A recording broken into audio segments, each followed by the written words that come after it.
Weathering the storm. When confronting challenging behavior, school personnel often react by imposing consequences, threatening to impose consequences, removing rewards, or ignoring the behavior.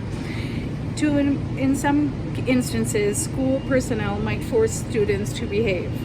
Forcing a student to behave might involve physically removing a student or providing hand-over-hand assistance. None of these strategies is good for students or for the adults involved. We remember a student who was having particularly difficult behavior in a classroom. The student was supposed to be working with the OT with Unifix cubes. Instead, the student began running and throwing the cubes at the OT. The therapist responded by saying, "If you do not stop, I will write your name on the board and you will lose recess time." The student did not stop. The OT walked over and wrote the student's name on the board in large letters. The student became loud and continued running around. The therapist then put a check mark next to the student's name as more Unifix cubes rained down on her head. She eventually said, "You are going to the timeout room." She brought the student kicking and screaming to the timeout room, where he spent 2 hours screaming until he eventually fell asleep. These types of situations are very difficult. You may have witnessed similar situations before. There might not be easy solutions in these cases, but educators often use consequences or threaten consequences that can be isolating before trying other more positive approaches. Isolation of any kind needs to be the very last solution. Isolation is never a decision that should be made by a paraprofessional. Researchers have determined that although negative reinforcement like isolation may stop a behavior in the short term, it is not an effective or humane way to stop the behavior for the long term. Certainly, it is easy for us to suggest alternatives. We were not the ones frustrated by the behavior of the student who ran around throwing things. Nonetheless, consider different reactions that the therapist might have had. How do you think the reactions between the OT and the boy throwing cubes might have changed had the therapist done any of the following? Walked over to the student and quietly asks, "What do you need right now?" Gave the student a piece of paper and said, "Draw for me what is wrong." Calmly asked the student whether he need a break or a drink of water. Asked the student to help clean up the mess. Changed the activity entirely and asked the student to help her get ready for the next activity. Interpreted the student's behavior and asked, "Are you finished?" Or "Something seems wrong. Can you help me understand what it is?" Had the OT respond with any of these reactions, we doubt that the student would have ended up in the timeout room with so much instructional time lost and with major trauma and significant personal cost to the student and the OT. Elfie Cohn, a thoughtful researcher on reward and punishment, suggests that reward and punishment work in the short term. However, all educators need to ask themselves, work to do what? And at what cost?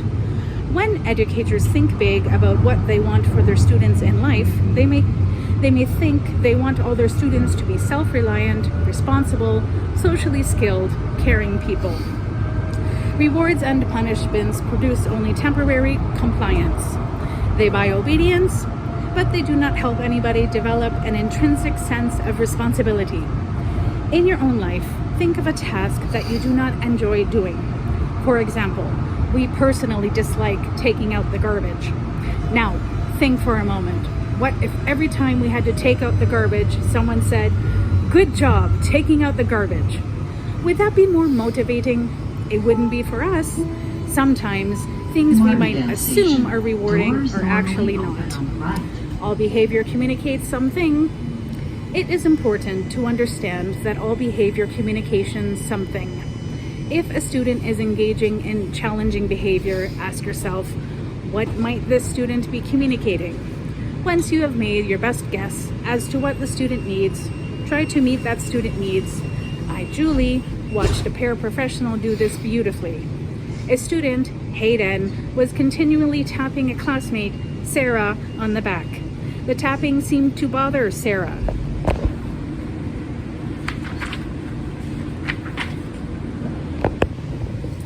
Instead of assuming that Hayden was trying to be obnoxious or to get attention, the paraprofessional interpreted Hayden's behavior as an attempt to interact with a friend.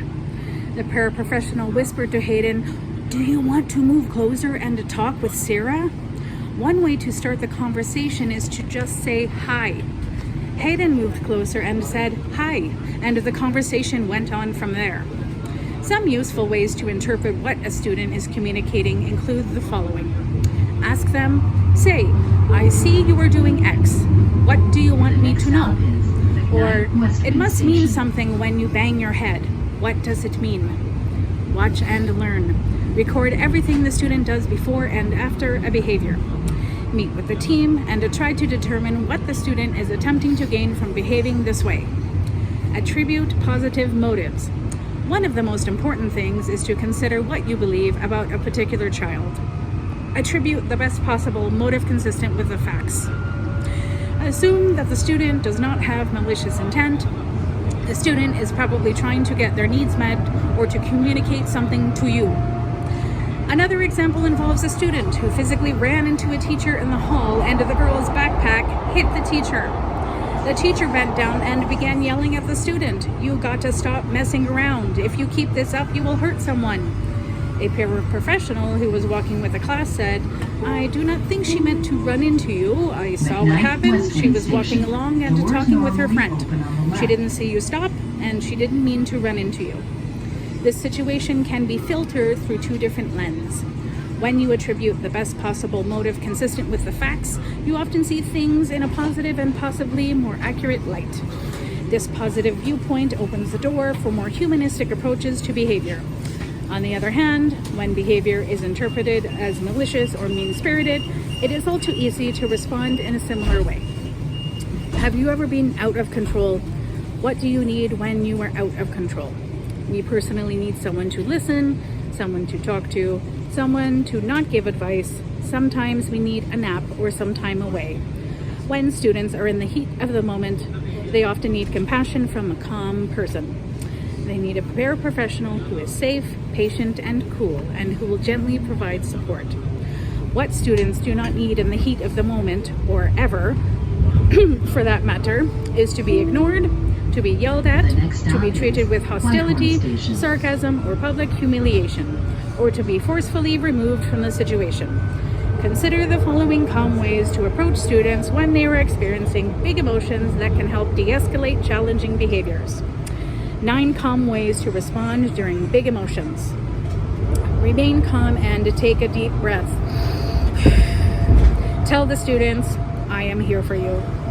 Ask the student, "What would help right now?" Ask if a walk or a drink of water might help. Ask the student to draw what is going on.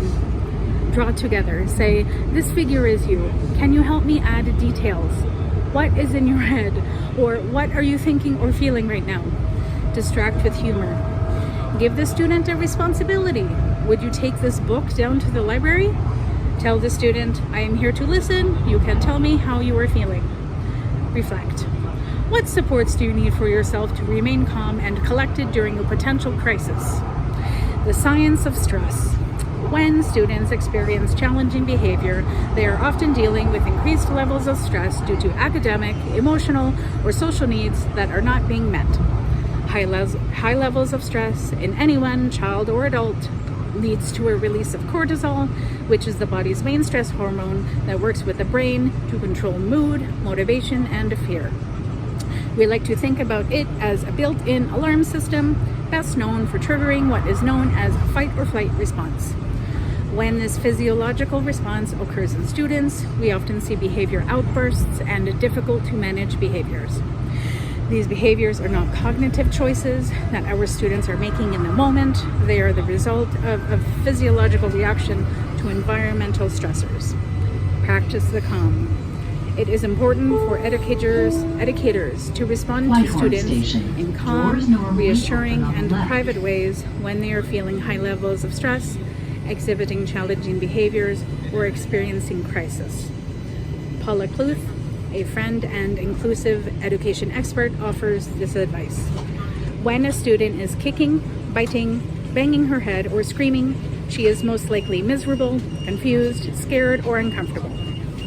The most effective and the most human response at this point is to offer support, to act in a comforting manner, and to help the person relax and feel safe.